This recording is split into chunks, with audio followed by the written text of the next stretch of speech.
हनुमान जी ने सीता माता को कैसे खोजा? एक संपूर्ण कथा प्रस्तावना त्रेता युग का वह पवित्र समय था जब मर्यादा पुरुषोत्तम श्रीराम अपनी धर्मपत्नी सीता माता और भ्राता लक्ष्मण के साथ दंडक वन में निवास कर रहे थे। वन की नीरवता में भी भक्ति और शांति का वास था, किंतु विधाता को कुछ और ही मंजूर था। राक्षसराज रावण का अभिमान बढ़ चुका था। वह समस्त लोगों पर अपना आधिपत्य चाहता था। उसी अहंकार के कारण उसने सीता माता का हरण किया और यही घटना आगे चलकर उस महाकाव्य के सुंदर अध्याय का कारण बनी। सुंदरकांड अध्याय एक सीता हरण और खोज का प्रारंभ। सीता माता का हरण रावण ने छलपूर्वक किया। जब राम और लक्ष्मण वन में मृग के पीछे गए, तब वह साधु का रूप धरकर आया और सीता माता को लंका ले गया। श्री राम लौटे तो सीता का वियोग उन्हें व्याकुल कर गया। वे अश्रुपूरित नेत्रों से वन वन उन्हें खोजने लगे। तभी उनकी भेंट सुग्रीव से हुई, जो अपने ही भाई बाली के भय से ऋष्यमुख पर्वत पर निवास कर रहा था। हनुमान वहीं थे, सुग्रीव के परम भक्त और मंत्री। जब हनुमान ने पहली बार श्री राम का दर्शन किया, तो उनका हृदय गदगद हो उठा। उन्होंने प्रभु के चरणों में सिर नवाया और अपना जीवन अर्पित कर दिया।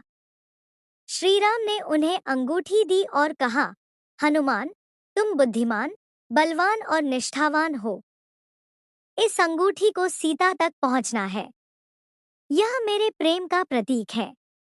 जब वह इसे देखेगी, उसे विश्वास हो जाएगा कि तुम मेरे दूत हो।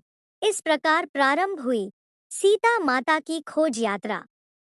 अध्याय 2 समुद्र तट पर सभा। सुग्रीव ने अपने वानर सेनापतियों को 4 दिशाओं में भेजा। दक्षिण दिशा का कार्य अंगद, जाम्बवान, नल, नील और हनुमान को सौंपा गया। सबने प्रण किया कि सीता माता को खोज कर रहेंगे। दक्षिण दिशा की यात्रा प्रारंभ हुई। पर्वतों, जंगलों, नदियों और रेगिस्तानों को पार करते हुए वे समुद्र तट पहुंचे। वहां सभी थक चुके थे और सबसे बड़ा प्रश्न सामने था, समुद्र पार कैसे किया जाए। उसी समय संपाति, जो जटायु का भाई था, आया। उसने बताया कि सीता माता लंका में है, राक्षसों के बीच, अशोक वाटिका में बंदी। सबके मन में प्रसन्नता आई, परंतु साथ ही एक चिंता भी, अब इस विशाल सागर को कौन लांघे। तब जाम्बवान बोले, हम सब में सबसे अधिक बलवान हनुमान है। उनके भीतर शिव का अंश है। इन्हें केवल अपनी शक्ति का स्मरण कराना होगा। हनुमान उस समय विनम्र थे, उन्हें अपने सामर्थ्य का भान नहीं था। जाम्बवान ने कहा, वत्स हनुमान, तुम पवन पुत्र हो। तुम्हारा जन्म लोक कल्याण के लिए हुआ है। उड़ने की शक्ति तुम में निहित है। जागो और अपनी क्षमता को पहचानो। जैसे ही हनुमान ने अपनी शक्ति का स्मरण किया, उनका रूप पर्वत के समान विशाल हो गया। वानर सेना ने जयघोष किया, जय हनुमान, जय श्री राम।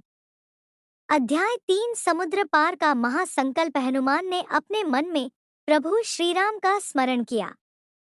उन्होंने कहा, राम काज करीबे को आतुर।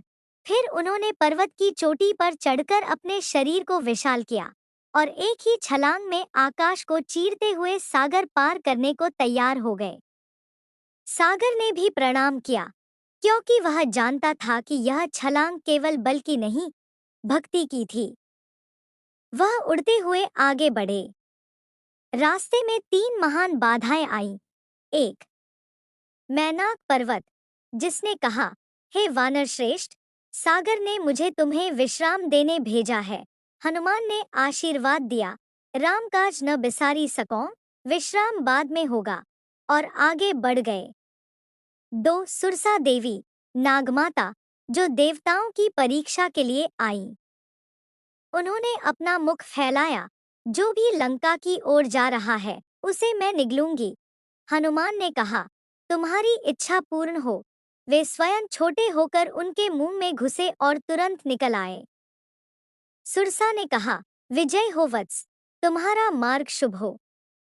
3. सिंहिका, एक राक्षसी जो छाया पकड़कर जीवों को खाती थी। उसने भी हनुमान को रोकना चाहा, पर हनुमान ने उसे मार गिराया। इस प्रकार हनुमान जी ने आकाश मार्ग में तीनों परीक्षाएं पार की और अंततः दूर से लंका नगरी को देखा, सोने के महलों से चमकती, पर अधर्म से भरी। अध्याय 4 लंका में प्रवेश। हनुमान ने स्वयं को छोटा किया, जैसे एक छोटा बिल्ला। वे लंका में रात के समय प्रवेश करते हैं। द्वार पर लंकिनी नामक राक्षसी पहरे पर थी। उसने कहा, कौन है जो मेरी नगरी में चोरी से घुस रहा है? हनुमान ने नम्रता से कहा, माता, मैं केवल दर्शनार्थ आया हूँ। लंकिनी ने उन पर प्रहार किया, पर हनुमान ने हल्के से थपकी दी और वह भूमि पर गिर गई। तभी उसे स्मरण आया कि ब्रह्मा ने कहा था, जिस दिन कोई वानर तुम्हें हराएगा, उसी दिन रावण का पतन आरंभ होगा। वह हनुमान के चरणों में गिरी और बोली, जाओ वत्स, विजय तुम्हारी होगी। हनुमान अब लंका के गलियारों में विचरण करने लगे। उन्होंने हर महल, हर उद्यान देखा, पर कहीं सीता माता का पता नहीं चला। उन्होंने मंदोदरी का महल भी देखा, पर यह समझ लिया कि यह सीता माता नहीं हो सकती, क्योंकि वहां वैभव था, वियोग नहीं। अध्याय 5 अशोक वाटिका का दर्शन। आखिरकार हनुमान ने एक उद्यान देखा, अशोक वाटिका। वहां अनेक राक्षसियां पहरा दे रही थी और बीच में एक पीपल वृक्ष के नीचे एक स्त्री बैठी थी, साध्वी, पतिव्रता, मुख पर पीड़ा, आंखों में आंसू, पर तेज ऐसा कि रात्रि को प्रकाशित कर दे। हनुमान का हृदय पिघल गया। यह तो अवश्य ही जनकनंदिनी सीता माता है। उन्होंने वृक्ष के ऊपर बैठकर छिपकर सब देखा। उसी समय रावण वहां आया, सीता माता को मनाने लगा, मुझे स्वीकार कर लो, नहीं तो तुम्हारा अंत निश्चित है। सीता माता ने दृढ़ स्वर में कहा, मैं श्रीराम की भार्या हूँ। मृत्यु भी स्वीकार है, पर अधर्म नहीं। रावण क्रोधित होकर चला गया और राक्षसियों को आज्ञा दी, इन्हें डरा धमका कर मानो। हनुमान उस साहस और धर्म की देवी को निहारते रहे।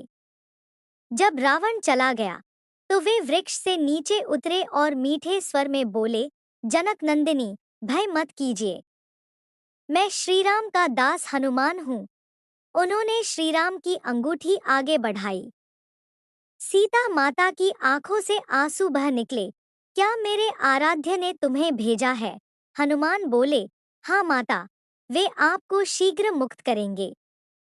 अध्याय 6 संदेश और राम कथा का स्मरण। सीता माता ने हनुमान से पूछा, क्या वे कुशल हैं? हनुमान बोले, राम कुशल हैं, परंतु आपके वियोग में वे अश्रुपूर्ण हैं। सीता माता ने कहा, मेरा यह चूड़ामणि उन्हें देना। यह मेरा विश्वास है कि वह अवश्य आएंगे।